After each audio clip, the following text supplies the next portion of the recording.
I'd be curious to hear your thoughts on the future of financial planning and financial services. Early in my days in JP Morgan, I've seen this industry completely change.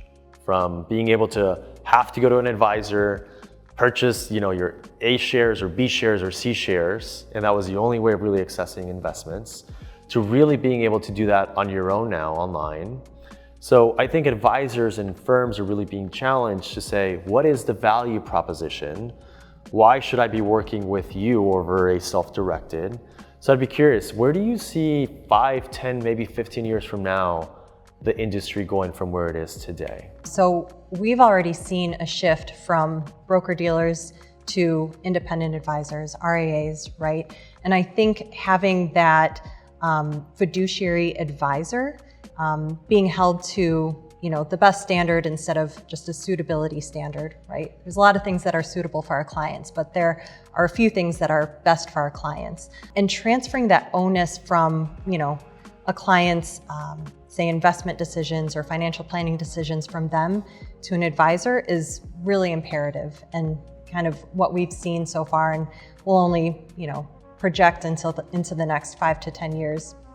And also, to that same point, there are things that clients can do on their own, but where an advisor comes in with their value proposition is holding clients accountable, making sure they're doing things that they set out, that they said that they wanted to do, and also keeping in line with, okay, what are the rules in our industry? There's a lot of rules to follow. There are also a lot of rules that are changing, and a client's not going to necessarily keep up with all of those. So having an advisor kind of walk you along that path is going to be imperative. Yeah, absolutely. Sam, any thoughts on that?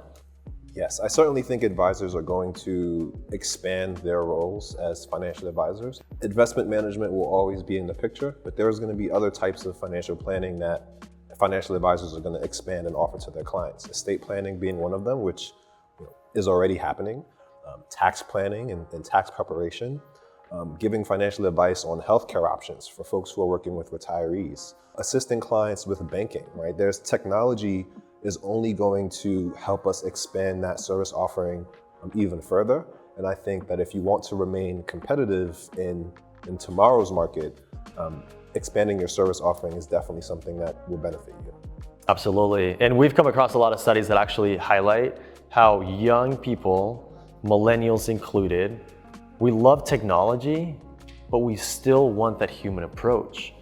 And both of you know this much better than I do, but investing and making decisions around money is an emotional decision that we're making, right? So being able to have that, quarterback by our side to kind of help us guide us through that, I think it's a really, really important part of it.